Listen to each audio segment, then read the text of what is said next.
Randy, in a nutshell, what is Darwinian medicine and what can it tell us? It's very simple. It's using everything we know about evolutionary biology to prevent and cure disease. This means that there are a lot of things we need to do differently. Some we've already been doing very effectively. We do evolutionary genetics quite well, and we're doing it better and better.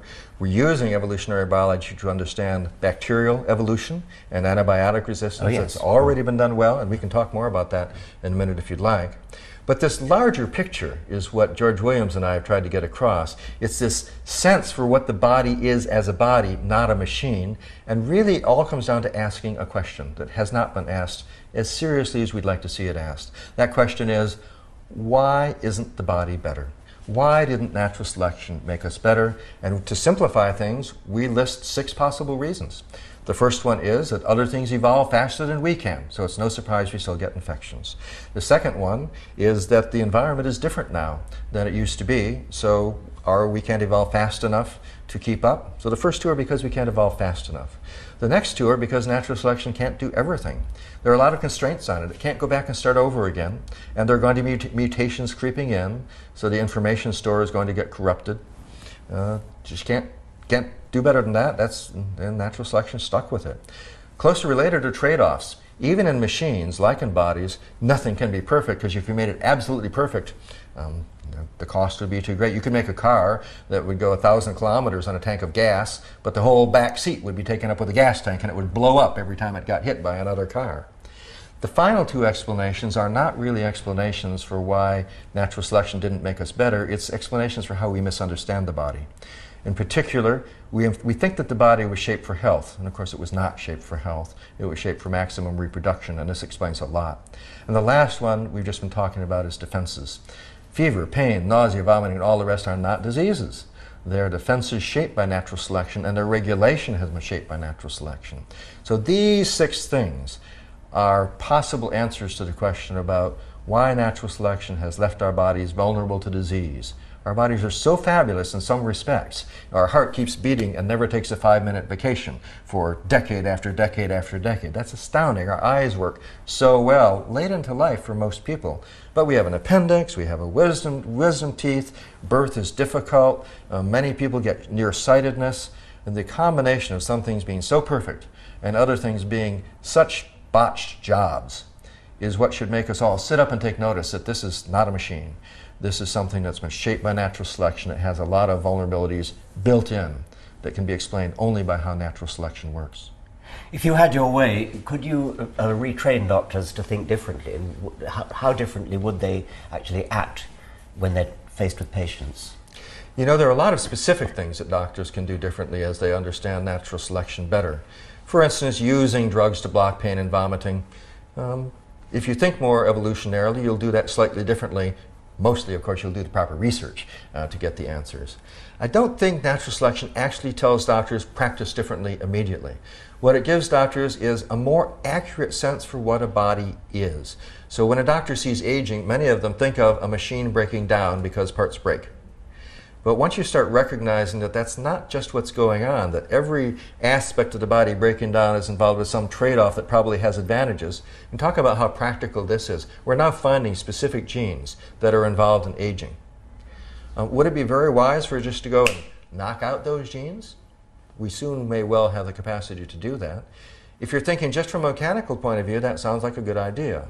But if you understand the body from an evolutionary point of view, you'll hesitate carefully and say, we've got to study this before we start knocking out genes that natural selection has preserved.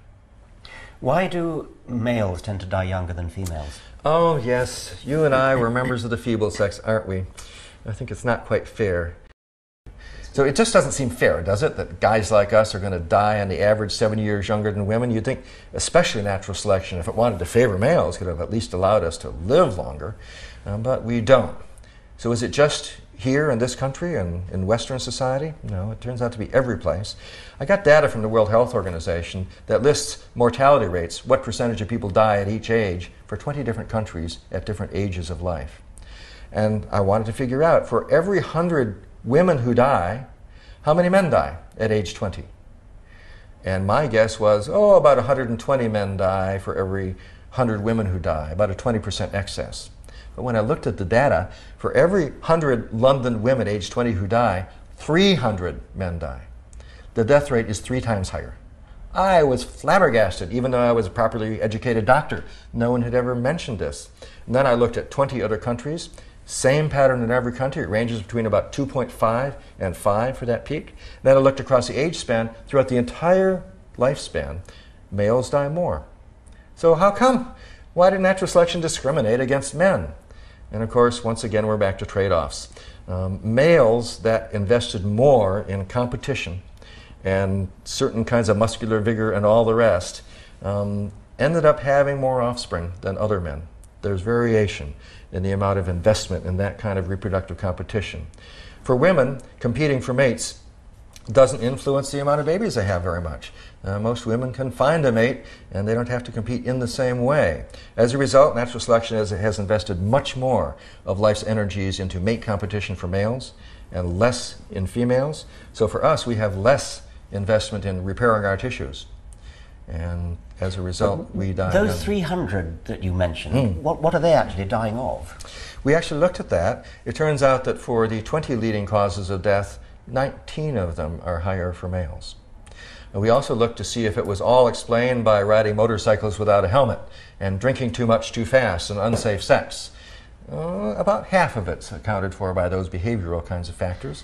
But cancer, lots of other things as well, pneumonia, they're more frequent and more deadly for males.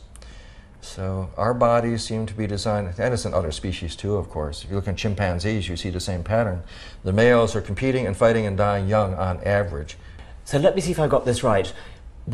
We're all governed by compromises, and there's a compromise between reproduction and long life, and that applies to both sexes. That's the big compromise. That's the big compromise. But the compromise comes out at a different place for males than for females, because for females, they can reproduce more if they live a longer time and have a child and then another one and then another one and then another one.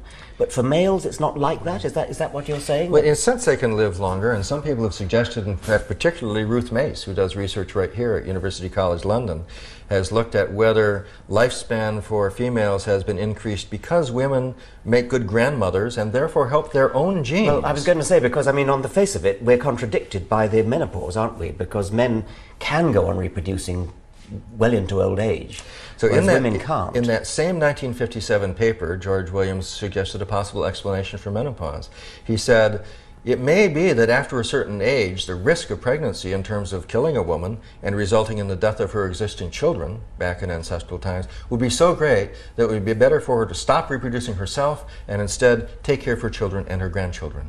Now, since then, there have been a dozen papers published on this with mathematical models and data, and it's beginning to look like he had the right idea of an answer.